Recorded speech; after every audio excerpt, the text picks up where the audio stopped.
अगला टॉपिक है अपना हॉरिजॉन्टल रेंज। क्या अगला टॉपिक? Horizontal range. अब हॉरिजॉन्टल रेंज किसे कहते हैं? देखो, हॉरिजॉन्टल रेंज कहते हैं इसे, हॉरिजॉन्टल रेंज का मतलब है कि वो एक्स डायरेक्शन में कितना डिस्टेंस ट्रेवल कर पाती है। इसको रिप्रेजेंट किया जाता है आर से।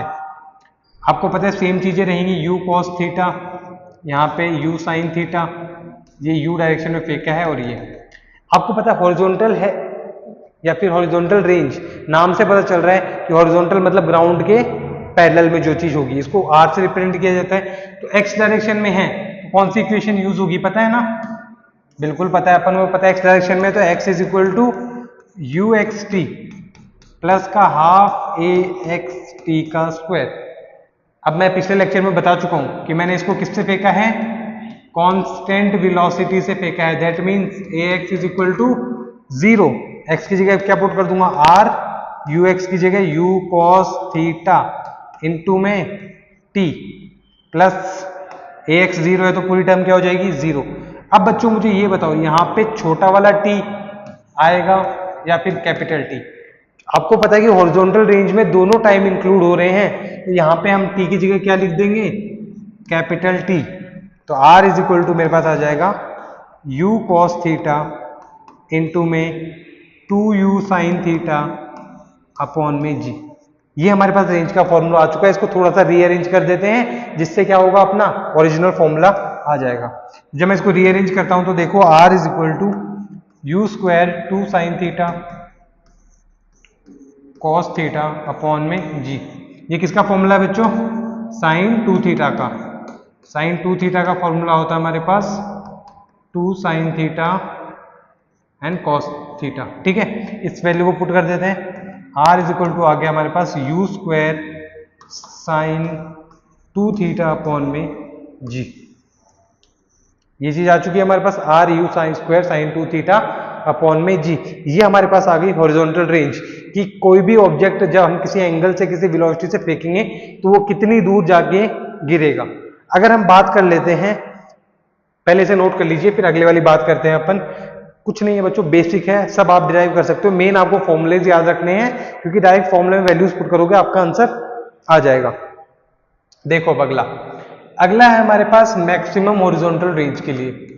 अगला किसके लिए हमारे पास? मैक्सिमम हॉरिजॉन्टल रेंज के लिए।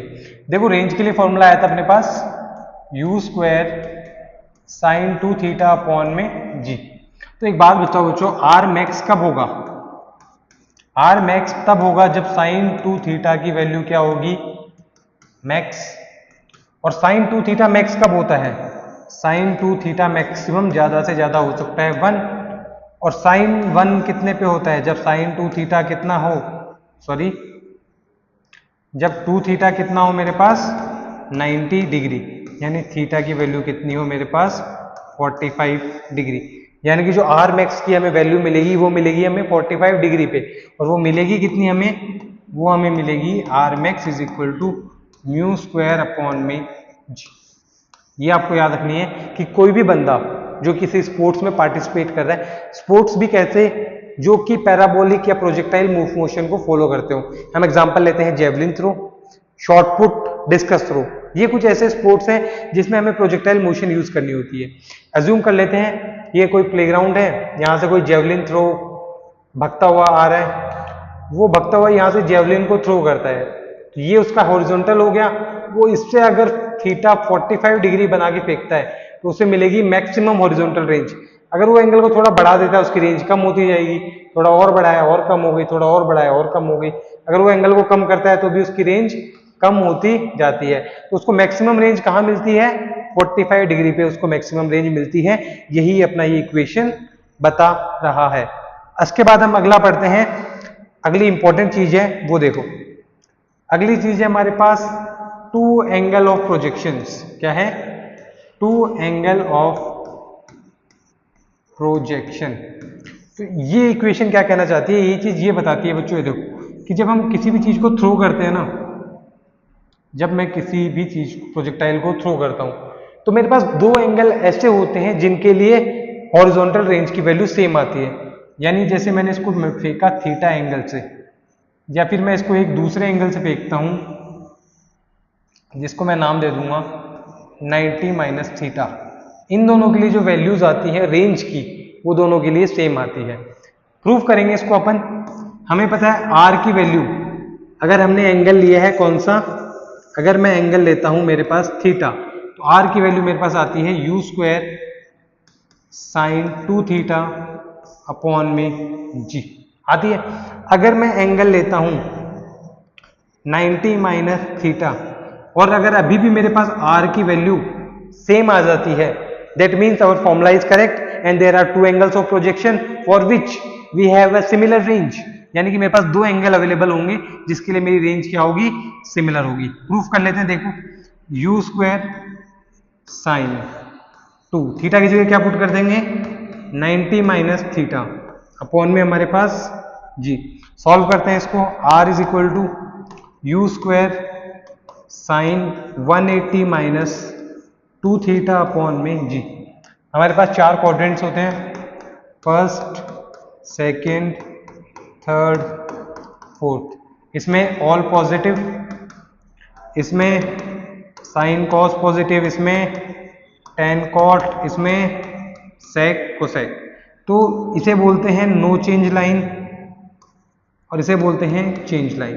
तो 180 माइनस थीटा यानी कि वो सेकंड क्वाड्रेंट में आ रहा होगा और चेंज होगा नहीं, यानी आर की वैल्यू हमारे पास क्या आ जाएगी you square sine 2 theta upon में जी। यानी कि चाहे मैं उसको थीटा एंगल से फेंकूं, चाहे उसको मैं 90 माइनस थीटा एंगल से फेंकूं, दोनों ही कंडीशन में जो मेरे पास हॉरिजॉन्टल रेंज की वैल्यू आएगी वो बिल्कुल और बिल्कुल क्या आएगी, सिमिलर आएगी।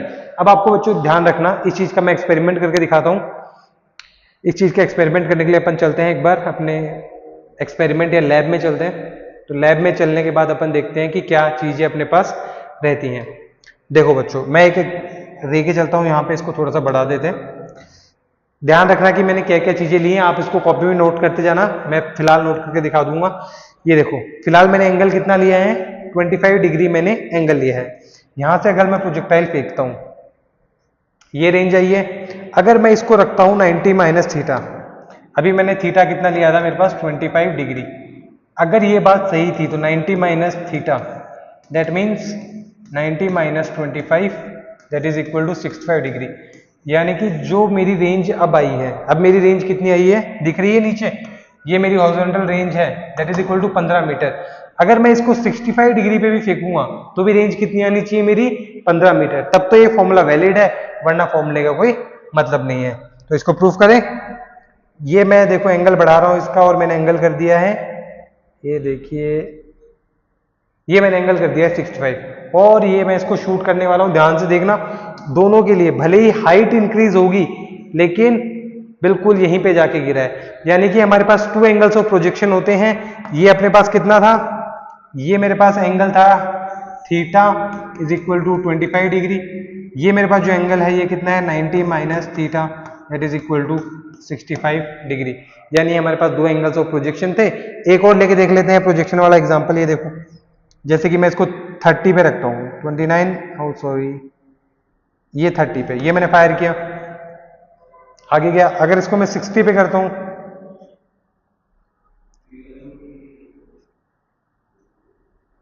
सिक्सटी पे जब मैं फायर करूंगा तो भी हॉरिजॉन्टल रेंज क्या आएगी, सेम बच्चों ध्यान रखना। तो ये चीज सॉरी ये थोड़ा आगे पीछे खिसक गई थी जिसकी वजह से ये चेंजमेंट आया है अपना। बाकी रेंज दोनों के लिए क्या रहती है, सिमिलर रहती है।